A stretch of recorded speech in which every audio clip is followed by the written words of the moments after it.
Tony, you love fucking bullshit wrestling, pro wrestling, right? You love that fake wrestling. He likes the drama. Now think if the drug tester was like the UFC and they're all skinny. Is it as cool? No.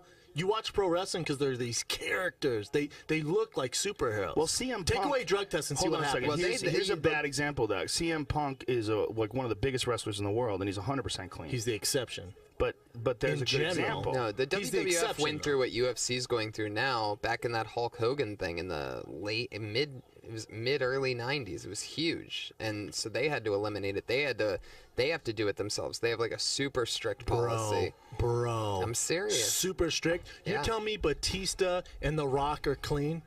No. Watch your words, sir. Come on, The Rock.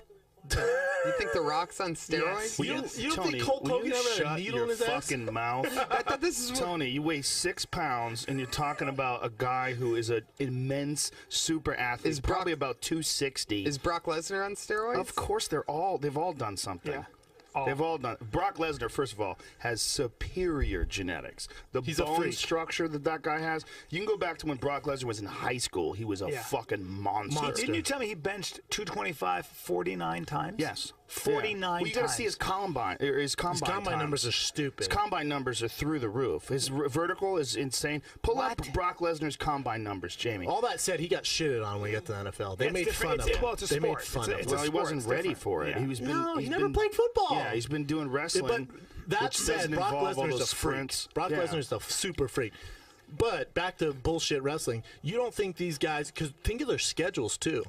Their schedule's fucking insane. Every night. You're not eating protein shakes and staying on that schedule, my man. I hate to piss on your sport or your entertainment. I mean, Well, those guys are constantly not getting enough sleep. They're Never, flying in. Yeah, it's a brutal, brutal schedule. You talk to someone who's in that business, it's brutal, man. And they have to, a lot of times they have to pay for themselves. They have to own rental cars and then bill the company. It's a brutal circus of shit. totally. You think Triple H is fucking clean?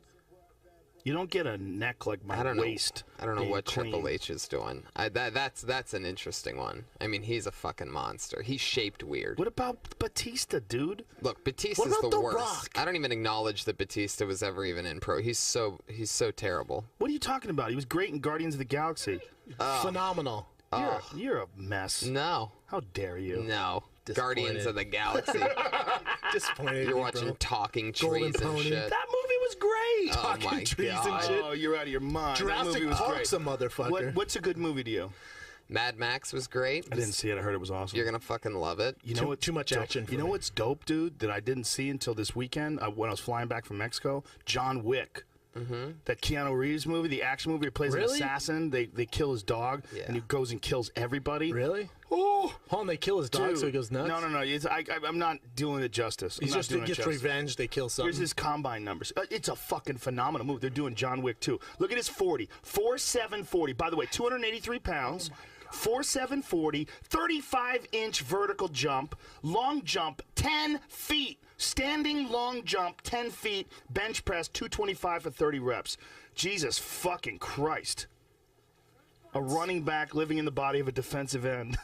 It's ridiculous. He's a freak. I got to be honest, especially when he did do that, it was a number of years ago. Now that's not that freakish. Yeah. Really? Really? But you got to think about it. There's some fucking freaks now. This isn't something he was training for. No, This isn't don't a guy get- that was Brock moving Lesnar's- towards being a pro football and just player. decided to do it. Brock Lesnar's the biggest freak the UFC's ever seen. Ever, hands down. If Brock he would Lesnar, rip our dicks off right now. If Brock Lesnar had the right coach, like if he went to not saying there's anything wrong with his coaches. This is what I'm saying is if he had the right coach in the right amount of time, like if he went to a Matt Hume or a Faraz Sahabi and they engineered his career from the beginning to the time he's being introduced to the UFC to the time he's introduced to high-level competition, he could have been an all-time He's the best, great. Yes, best all-time heavyweight great. ever. But he has the capabilities. He fought a former heavyweight champion in his second professional fight. He fought Frank Mir in his second professional fight. Had no idea how to defend against a leg lock. Yeah. He got leg locked. That's my favorite fight of all time. Great fight. Frank Mir's a bad motherfucker. But then in his third fight after that, he fights Heath Herring, beats the shit out of Heath Herring. Then he fights Randy fucking Couture, stops Randy Couture in his fourth professional fucking fight. Yeah, but Randy Couture was like fucking in a wheelchair to the octagon, and then here's fucking Brock Lesnar. Still, it doesn't matter. He's still, for the fourth professional fight, insanely impressive. What he's done in his career, man. He beat Shane in his prime. Yes, he did. Shane was in his prime and he got fucked up. After Shane rocked him. Oh, after Shane beat the shit out of him, where they could have stopped it, let's be honest. Easily could have stopped it. Easily could have stopped it. Good thing they didn't, because he came back and won. That's why he came back and strangled him. Look, Brock Lesnar, I mean, he had no business fighting Alistair after he came back from that surgery. He had no business fighting Kane. He just was not on that level. But if he learned to get on that level... He beats all those guys. He beats all those guys. He has more talent than all those guys. All those guys. And... but he doesn't like to get hit. Dude, ask Pat Barry when he was in his training camp. And Pat, you know, they brought Pat Barry in before he fought someone, I forget. And Pat moved out there and was in Minnesota.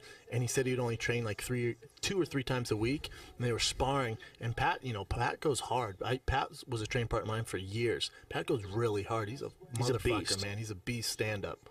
Terrible ground. Anyways, so he fucking hits Brock. And I guess Brock freaks the fuck out. And his coaches are like, what the fuck are you doing? And Pat's like, what do you mean? Like, don't fucking hit Brock in the face. Pat was like, what the fuck am I doing here then? And they're like, you just paw, man. Just feel it out. What? Yeah, and Pat was like, this is some bullshit. Yeah. What? Yeah. They weren't hitting him. But that, ask Pat about it next time you see him. Great story. Well, that's weird. About him training with Brock. I had heard conflicting stories. I had heard that that's not true. So I'm going to have to do a fight night without you guys.